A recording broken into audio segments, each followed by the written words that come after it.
дар вазорати корҳои хориҷии ҷумҳурии Тоҷикистон дар мавзӯи вокуниш ба маводи иғвоангез дар васоити ахбори омма ҳамоиш доир гардид, ки дар кори он масъулон аз сохторҳои давлатӣ, корпусҳои дипломатӣ, ташкилоту созмонҳои байналмилаливу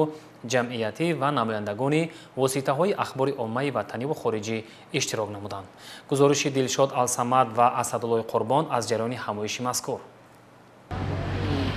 дар вазорати корҳои хориҷии ҷумҳурии Тоҷикистон гуфта шуд, ки пас аз қабули лоиҳаи нави қонуни ҷумҳурии Тоҷикистон дар бораи танзими анъана ва ҷашну маросим дар ҷумҳурии Тоҷикистон дар воситаҳои ахбори оммаи хориҷӣ ва сомонаҳои интернетӣ матолибе ба нашр мерасанд, ки ҳеҷ асоси воқеӣ надоранд ва қонуни мазкурро ба омма нодуруст ва ғайри мақсаднок шарҳу тавзеҳ медиҳанд. ин раддубадал дар ҳолест, ки моҳи июни соли равон лоиҳаи қонуни ҷумҳурии Тоҷикистон дар бораи танзими ҷашну маросим дар ҷумҳурии Тоҷикистон бо як қарор аз сӯи Маҷлиси Миллӣ, Маҷлиси Олии Ҷумҳурии Тоҷикистон қабул ва баъдан аз ҷониби ҳукумати Ҷумҳурии Тоҷикистон тасдиқ гардид. дар вазорати корҳои хориҷии ҷумҳурии Тоҷикистон таъкид шуд, ки қонуни мазкур тартиби гузаронидани ҷашну маросимро муайян карда ба ҳифзи арзишҳои асилии фарҳанги миллӣ, пешгирии хурофоту таассуб, баландбардоштани маънавиёт ва сатҳи иҷтимоиву иқтисодии мардуми Тоҷикистон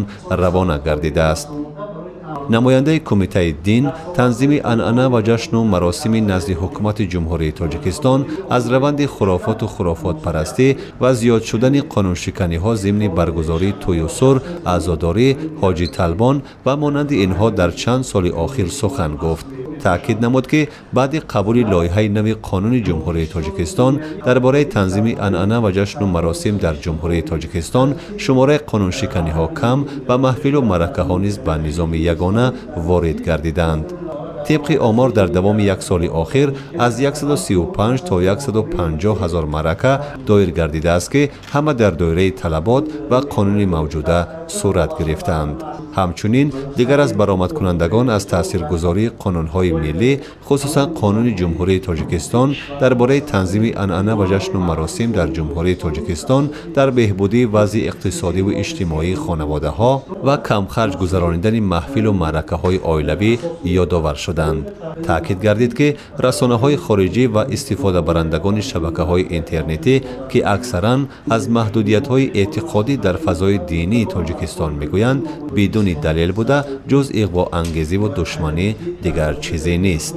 مسئولین گفتند در جمهوری تاجیکستان هیچ محدودیت دینی و اعتقادی وجود ندارد، اما محدودیت برای گروه‌های افراطی و خرافات پرست همواره جاری خواهد بود، زیرا آنها جز به هم زدن آسودگی مردم و استقلال ملی هیچ اندیشه سازنده در سر ندارند.